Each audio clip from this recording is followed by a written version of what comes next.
নিজেকে এমনভাবে শক্ত করো যাতে করে একমাত্র আল্লাহ তাআলা ব্যতীত আর কেউ তোমাকে আঘাত করলেও তোমার কষ্ট না হয়। হ্যালো, আসসালামু আলাইকুম। বাংলাদেশি মম মুন্নিস লাইফস্টাইল চ্যানেলে আপনাদের সবাইকে স্বাগতম। আশা করি সকলেই ভালো আছেন। কাছে বা দূরে, দেশে দেশে বাহিরে যে যেখান থেকে আমার ভিডিওটি দেখছেন, সবাইকে অসংখ্য ধন্যবাদ আমার ভিডিওটি দেখার জন্য। আজকের ভিডিওটি শুরু করেছি সকাল 11:30 থেকে। তো আগের দিন রাতের বেলা আপনাদের ভাইয়া মাছ কিনে নিয়ে এসেছিল। তো রাতের বেলা সেই মাছগুলো আর পরিষ্কার করিনি, এমনিতেই ডিপে রেখে দিয়েছিলাম। আর সকালবেলায় তো ফ্রিজ থেকে বের করে তারপরে নর্মাল করে তো এখন মাছগুলোকে পরিষ্কার করে নিচ্ছি। তো দেখতেই থাকুন, দেখতে দেখতেই ভালো লাগবে। আর যদি ভালো লাগে তাহলে বলবো, নতুন যারা আছেন আমার চ্যানেলটিকে সাবস্ক্রাইব করবেন, পাশে থাকা বেল আইকনটি অন করে দিবেন। এতে করে আমি ভিডিও ছাড়া মাত্রই নোটিফিকেশন পৌঁছে যাবে আপনার কাছে। আপনি আপনার সময় সুযোগ বুঝে দেখে নিতে পারবেন বা সাথে সাথেই দেখে নিতে পারেন। নিজেকে এমনভাবে তৈরি করো, শক্ত করো, যাতে করে আল্লাহ তাআলা ব্যতীত অন্য কেউ তোমাকে আঘাত করলেও তোমার কষ্ট না লাগে। কথাটা বলার কারণ হচ্ছে, যখনই আপনি কোনো ভালো কাজ করার চেষ্টা করবেন, আপনি ভালো কিছু করে উপরে উঠতে চাইবেন, আপনার আশেপাশে কিছু ফালতু লোক আছে, তারা আপনাকে টেনে হিঁচড়ে এমনভাবে লাঞ্ছিত করবে যাতে করে আপনার এই সুন্দর মনটা ভেঙে যায় আর আপনি কোনো কিছু করতে না পারেন।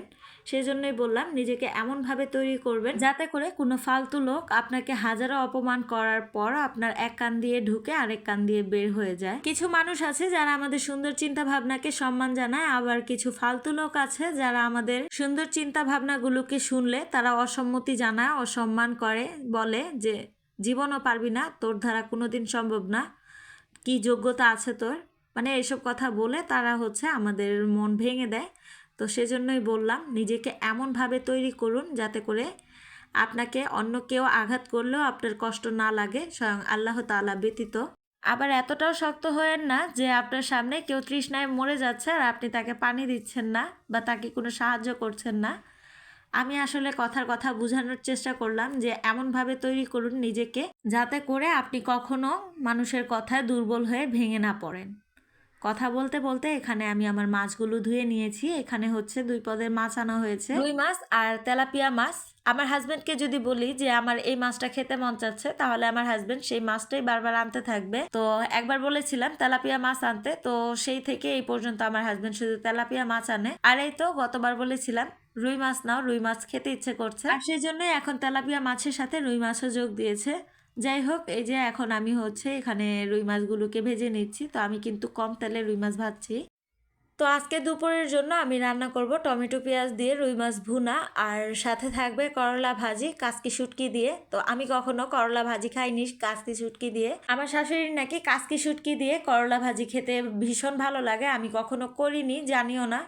তো তার জন্যই আমি এখানে করলা ভাজি করেছি কাসকি শুটকি দিয়ে। আমার কাছে একটুও ভালো লাগেনি, আমার শাশুড়ির কাছে নাকি ভালো লাগছে। যাই হোক, এই যে দুপুরের জন্য আমি রান্না বান্না করছি। আমরা কিন্তু দুপুরে এগুলো দিয়ে খাওয়া দাওয়া করিনি। পাশের বাড়ি থেকে আমাদের ঘরে সবাইকে দাওয়াত দেওয়া হয়েছিল, কিন্তু সেটাও আমার শাশুড়ির মাধ্যমে। তো আমার শাশুড়ি ঘরে এসে বলেছিল যে তাকে আর তার 2 নাতিকে নাকি দাওয়াত দেওয়া হয়েছে। তো আমি আর জানতাম না। তো দুপুরবেলা এই যে আমি রান্না বান্না বসিয়ে দিয়েছি।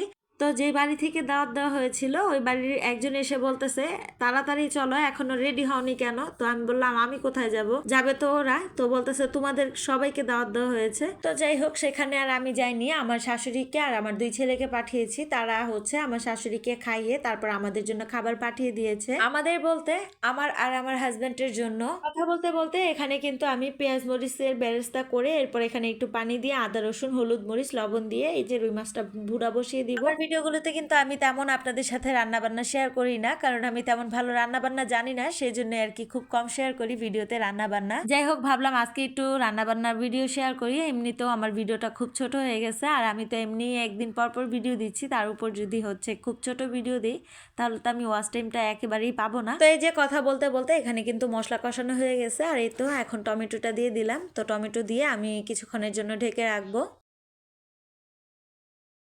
তো এই তো এখানে কিন্তু আমার টমেটোগুলো গলে গেছে। তো এখন এখানে আমি রুই মাছগুলো দিয়ে তারপর পরিমাণ মতন ঝোল দিয়ে দিব। অনেকেই কিন্তু আমার ভিডিওতে কমেন্ট করেন রেসিপিটি দারুণ হয়েছে। আমি কিন্তু আপনাদের সাথে কোনো ধরনের রেসিপি শেয়ার করি না, আমি তেমন ভালো রাঁধুনি না। আপনারা যেরকম রান্না করতে জানেন আমি তেমন রান্না করতে জানি না। আমার ঘরে যখন ভালো কিছু রান্না বান্না করা হয় তখন কিন্তু আমি আমার শাশুড়ি মাকে দিয়ে রান্নাটা করাই। আর যদি আমার শাশুড়ি বাসায় না থাকে বা আমার শাশুড়ি অসুস্থ থাকে তখন হয়তো আমি রান্না করি।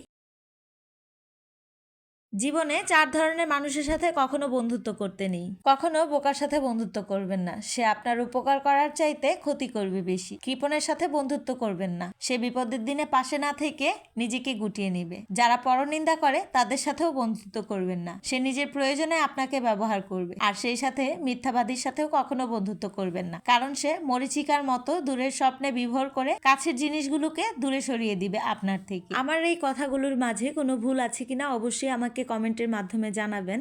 কথা বলতে বলতে এখানে কিন্তু আমার রুই মাছ ভুনাটা হয়ে গেছে। তো এই যে আমি শেষে 3টে কাঁচামরিচ দিয়ে দিলাম একটু ফ্লেভারের জন্য, আর উপরে ধনেপাতা দিয়ে দিলাম। আর আমার কাছে মনে হয় শীতের সময় ভুনার ভিতরে যদি একটু ধনেপাতা দেওয়া হয় তাহলে কিন্তু ভুনার টেস্টটা আর একটু বেড়ে যায়। যাই হোক, ভুনা নামিয়ে এরপর কিন্তু আমি করলাটাও ভাজি করে নিয়েছি। আর এদিকে তো আমার শাশুড়ি আর 2 ছেলে হচ্ছে পাশের বাসায় গিয়েছে দাওয়াত খেতে। তো আমি একা একা ঘরে কি করব, আপেল ছিল তো আপেল খাচ্ছি বসে বসে কেটে, আর টিভি দেখতেছিলাম। অনেককে দেখেছি ফল কেটে তারপর প্লেটে সাজিয়ে তারপরে খায়, কিন্তু আমার ওইভাবে ভালো লাগে না। আমার হচ্ছে যে কোনো ফল খাবো, হাতে নিয়ে ছুরি দিয়ে কাটবো আর খাবো, এটা আমার কাছে ভীষণ ভালো লাগে। আপনাদের কার কাছে কেমন লাগে অবশ্যই কমেন্টে জানাবেন। যাই হোক, আমার শাশুড়ি কিন্তু দাওয়াত খেতে গিয়ে আধা ঘন্টার ভিতরে চলে এসেছে, কারণ আমার ছেলেরা নাকি ওখানে না খেয়ে দুষ্টুমি করতেছিল প্রচুর। তো এরপরে আমাদের জন্য তো খাবার নিয়ে এসেছে, সেগুলো আর ভিডিও করা হয়নি। এই যে একেবারে সন্ধ্যার পর চলে এলাম। আমি এখন একটু বাহিরে যাব। আমার আগের ভিডিওতে কিন্তু আমি আপনাদেরকে বলেছিলাম আমার পুরনো সেই বিজনেসটা আমি আবার শুরু করতে চাচ্ছি, যদিও আমার বিজনেসটা খুব বেশি বড় নয়। যাই হোক, আমার সেই ভিডিওতে অনেক আপুই আমাকে কমেন্ট করে উৎসাহ দিয়েছেন, তো তাদের কথা শুনে আমার খুব ভালো লেগেছে। আর সেজন্যই আমি এই যে নতুন অধ্যায় শুরু করার জন্য রেডি হয়ে গেলাম। তো আমার নতুন অধ্যায়ের জন্য সবাই দোয়া করবেন, যাতে করে আমি সেখান থেকে সফল হতে পারি, নিজের জন্য কিছু একটা করতে পারি, এবং যারা আমার কাছে কখনোই কিছু আশা করে না আমি যেন তাদেরকেও দেখিয়ে দিতে পারি, এই দোয়াই করবেন। আর এই তো আমি কিন্তু রেডি হয়ে গেছি। তো এখন যেহেতু শীতকাল আর বাহিরে কিন্তু প্রচুর শীত, সেই জন্য বোরকার উপরে একটা সোয়েটার পরে নিয়েছি। বোরকার ভিতরে পরলে না একটু মোটা মোটা দেখা যায়, সেজন্য আমি বোরকার উপর দিয়ে পরলাম। এই যে আমি বোরকা পরে রেডি হচ্ছি বাইরে যাওয়ার জন্য। আমার ছেলেরা কিন্তু আমাকে প্রশ্ন করছিল আমি কোথায় যাব, তো ওদেরকে আমি একটু পাম্পট্টি মারতেছিলাম। আমি আসলে আমার ছেলেদেরকে সাথে নিয়ে যাব না, ওরা ওদের দাদুর সাথে থাকবে ঘরে। আসলে বাচ্চাদেরকে সাথে করে যদি মার্কেটিং করতে যাই তখন আর মার্কেটিং ঠিক মতো করা হয় না, বাচ্চাদের দিকেই ধ্যানটা দিতে হয়।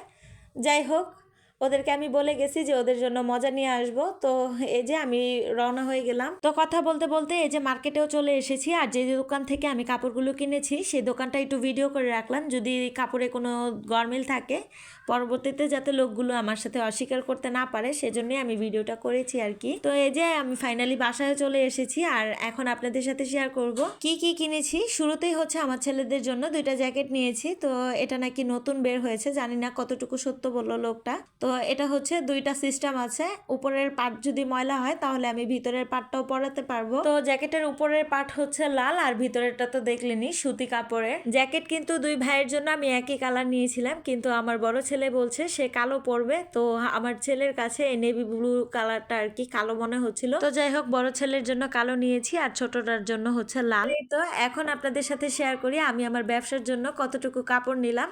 তো এখানে কিন্তু অনেক কালার নেওয়া হয়েছে, ক্যামেরাতে সেটা বোঝা যাচ্ছে না। এখানে আমি টিয়া, লাল, বাঙ্গি কালার, বাসন্তী কালার, গাঢ় হলুদ, কাঁচা হলুদ আর সবশেষে বিস্কিট কালার নিয়েছি। তো এই সবগুলো না ক্যামেরাতে কেমন যেন একই রকম দেখা যাচ্ছিল, তো সেগুলোকে সবাই একটু ইগনোর করবেন। যাই হোক, এরপর আমার বড় ছেলের লেখার জন্য 1 বক্স পেন্সিল, 2টা কাটার আর একটা রাবার নিয়েছি। আর আসতে সময় কিছু টক বড়ি দেখে খেতে ইচ্ছে করছিল, অল্প কিছু টক বড়ি নিয়ে এসেছি। তো এই তো টক বড়ি দেখে তো আর লোভ সামলাতে পারলাম না। যাই হোক, এই যে টক বড়ি খেতে খেতে আজকের মতো বিদায় নিচ্ছি। যদি আমার কথায় বা কাজে আপনাদের কাছে কোনো খারাপ লাগে বা ভুল মনে হয় তাহলে আমাকে ছোট বোন হিসেবে ক্ষমা করবেন, এবং আমার ভিডিওটি যদি ভালো লাগে তাহলে প্লিজ আমার চ্যানেলটিকে সাবস্ক্রাইব করবেন। এবং সবাই ভালো থাকবেন, সুস্থ থাকবেন। আল্লাহ হাফিজ অ্যান্ড আসসালামু আলাইকুম।